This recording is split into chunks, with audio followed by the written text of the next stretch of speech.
రాష్ట్రంలో మేఘావృతమైన వాతావరణం ఉంటోంది. పలుచోట్ల దట్టమైన మబ్బులు ఏర్పడి వర్షాలు కురుస్తున్నాయి. ఇవాళ సిటీలో ఈదురుగాలులతో వాన కురిసింది. ఎగువన కురుస్తున్న వర్షాలతో ప్రాజెక్టులకు భారీ వరద వస్తోంది. జలాశయాలన్నీ నిండు కుండల్లా మారాయి. దీంతో గేట్లు ఎత్తి నీటిని వదులుతున్నారు అధికారులు. రాష్ట్రంలో పలు చోట్ల వర్షాలు కురుస్తున్నాయి. ఇవాళ సిటీలో చాలా ప్రాంతాల్లో వర్షం పడింది. ఉదయం నుంచి వాతావరణం చల్లగా ఉండగా సాయంత్రానికి మేఘాలు కమ్ముకుని వర్షం కురిసింది. బంజారా హిల్స్, జూబ్లీ హిల్స్, మెహదీపట్నంలో ఈదురుగాలులతో వర్షం పడింది. హ్యాబిట్స్, నాంపల్లి, కోటి ఏరియాల్లో జోరు వాన కురిసింది. నాచారం, తార్నాక, ఓయూ, ఫీర్జాదిగూడ, ఉప్పల్, బోడుపల్ పరిసరాల్లో మోస్తరు వర్షం కురుస్తోంది. సికింద్రాబాద్లో జల్లులు కురిశాయి.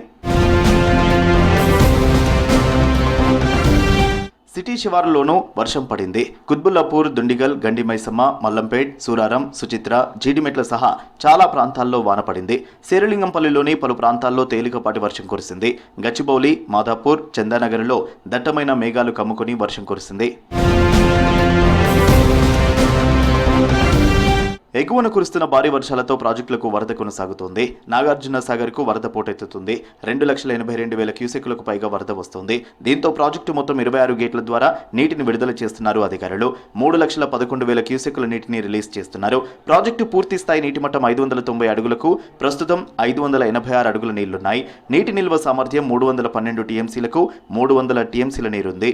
నీటిని వదులుతుండటంతో సాగర్ కు భారీగా పర్యాటకులు తరలి వస్తున్నారు. కుటుంబ సభ్యులతో కలిసి సాగర్ వ్యూను ఎంజాయ్ చేస్తున్నారు. మేమందరం బైకింగ్ కమ్యూనిటీ నుంచి యాక్చువల్లీ నిన్ననే న్యూస్లో వచ్చింది లైక్ అన్ని గేట్స్ ఓపెన్ అయ్యాయి అని చెప్పి. సో ఇవాళ వీక్ డే అండ్ మేము హాలిడే తీసుకొని వచ్చాము. ఎందుకంటే వీకెండ్స్లో చాలా క్రౌడ్ ఉంటుంది అండ్ వీక్ డేస్లో అయితే సేఫ్ అండ్ డ్రైవ్ చేయడానికి కూడా వెదర్ చాలా బాగుంది ఇవాళ. సో మేము అందరం వచ్చాము and it's one day trip. ఫ్యామిలీతో వస్తే ఇంకా ఎంజాయ్ చేయొచ్చు. మేము మార్చల్ నుంచి వచ్చాం నాగార్జున సాగర్కి. చాలా గేట్స్ మంచిగా ఫ్లో అవుతున్నాయి. 26 గేట్స్ ఓపెన్ చేశారు. మంచిగా అయితే ఉంది, నాకు బాగా నచ్చేసింది. శ్రీశైలం జలాశయానికి వరద ఉధృతి పెరిగింది. 2,86,000 క్యూసెక్ల వరద వస్తోంది. దీంతో ప్రాజెక్టు 8 గేట్లు 10 అడుగులు ఎత్తి సాగర్కు నీటిని విడుదల చేస్తున్నారు అధికారులు. అవుట్ఫ్లో 2,82,000 క్యూసెక్లుగా ఉంది. శ్రీశైలం జలాశయాన్ని విద్యుత్ ద్వీపకాంతులతో అలంకరించారు. రంగురంగుల కాంతుల మధ్య కృష్ణమ్మ పరవళ్లు తొక్కుతోంది. కలర్ఫుల్ గేట్లపై నుంచి జాలువారుతూ చూపరులను ఆకట్టుకుంటోంది.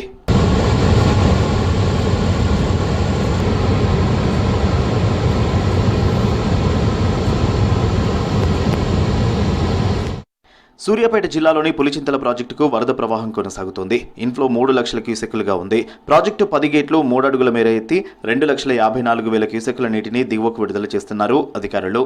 ప్రాజెక్టు పూర్తి స్థాయి సామర్థ్యం 45 టీఎంసీలకు, ప్రస్తుతం 41 టీఎంసీల నీళ్లున్నాయి. తెలంగాణ జెన్కోలో విద్యుత్ ఉత్పత్తి కొనసాగుతోంది. మహారాష్ట్రలో కురుస్తున్న భారీ వర్షాలతో ఉమ్మడి ఆదిలాబాద్ జిల్లాలోని ప్రాజెక్టులకు భారీగా వరద వస్తోంది. నిర్మల్ జిల్లా ఖానాపూర్ మండలంలోని సదర్ మాట్ బ్యారేజీకి భారీగా వరద వస్తోంది. దీంతో గోదావరికి ప్రత్యేక పూజలు చేసి సదర్ మాట్ కెనాల్ ద్వారా నీటిని వదిలారు ఎమ్మెల్యే వెడ్మ బొజ్జు పటేల్. సదర్ మాట్ కెనాల్తో 20,000 ఎకరాలకు సాగునీరు అందుతుందని తెలిపారు ఎమ్మెల్యే.